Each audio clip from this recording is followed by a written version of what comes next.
After an incredible day on the water with John yesterday, today we're in Paignton. And now it's time to meet Shaun Pedley, get geared up, and hopefully go to battle with a giant Atlantic bluefin tuna. Let's go. Right on. So yeah, my name is Shaun Pedley, second generation UK charter skipper here in Paignton, here to get us on some fish. Awesome, let's do it.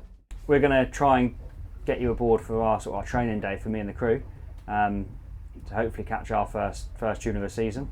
What's the story like? They weren't here. They've only started coming back. I mean, I read some stuff that they used to come and then they haven't been seen in these waters for some time. So what's the story? I think the last time they were here was like 40s, 50s. A lot of that was fishing in the North Sea and on the south coast. No one knows really why they left. A lot of people believed it was due to overfishing of the sprats that they're eating. What we're seeing now is no one really fishes for sprat, although the fish are there. They can't fish for them really because there's too much tuna in the water now, because the spratters go out and there's tuna in amongst all the sprat. They can't cast their nets over that. But the tuna have come back since probably 2015, 2016 was early sightings of them. Chart started in 2021, which was probably the perfect year because that was the first time there was a lot of sightings and a lot of fish. And since then, there's more and more every year really. You nearly could jump across from tuna to tuna if they stayed still, yeah. So the area is like the size of a football pitch.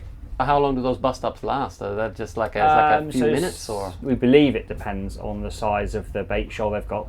Once that's gone, obviously there's no reason for them to be circling and fighting for the fish like they do. Sometimes it's 10 minutes, sometimes it's 20 minutes, sometimes it's literally 30 seconds. Sometimes they just get to the surface and go again, which is quite annoying if you're chasing them. But yeah, sometimes that's there on the surface for a long time, 30 minutes, 40 minutes. Birds have generally got quite a good instinct. They know when tuna are going to be there. So if you see a group of birds or a few birds flying in one direction, generally sheer waters and gannets that will dive deeper,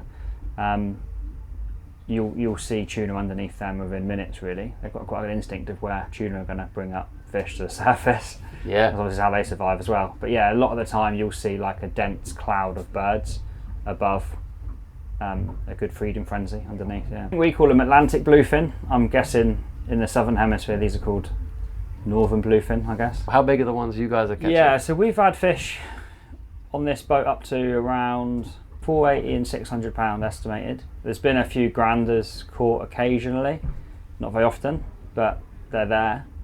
We've seen them when we've been fishing. You know, when there's a shoal of like 200, 300, 400 fish, there's bigger fish, there's smaller fish in amongst it. You know, you only get to pick one out of it when you catch it out. Yeah, 1,000 pound fish. Is that what a grander is? 1,000 pound fish. Yeah, so that's what kilos? 400 and something kilos, is it?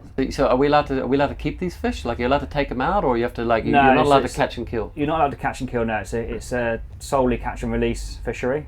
So you catch, measure, you revive, and you release. No one recreational can keep these fish. No.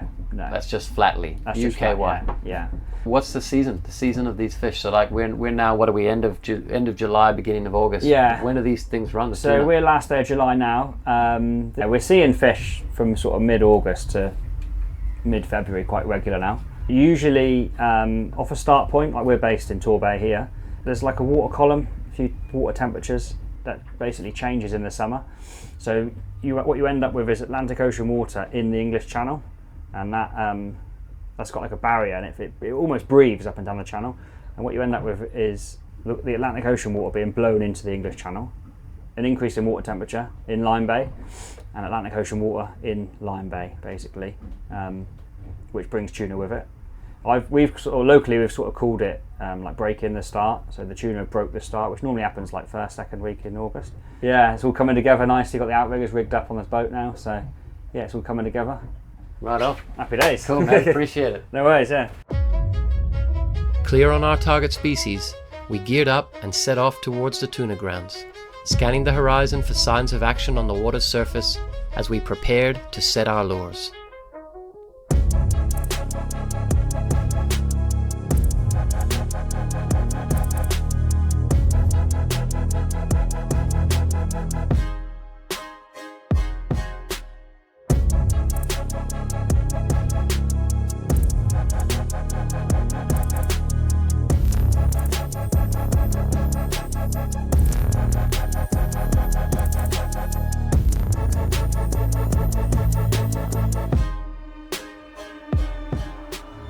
Oh, something else. We're on.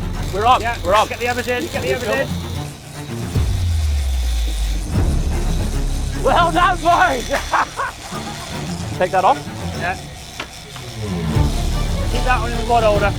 Which one? That one in the corner. Yeah. That's a big fish. You ready, Mike? Almost. Okay. Yep. You're on. We're on. Well done, lads. You're on 10 now. Fucking sick.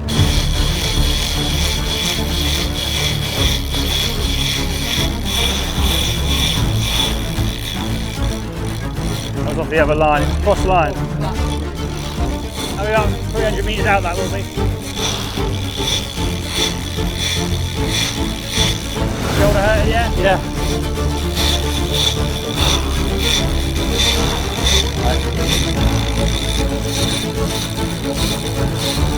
You got hold of it? Yep.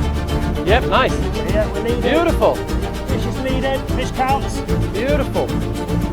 Can I put the rod down yet? Yeah. All right, okay. Look at that. Hey, well done. Hey, there you go. There's your fish, mate. Appreciate it. Nice one, man. Legend. Legend. Hey, come have a look at this, bro.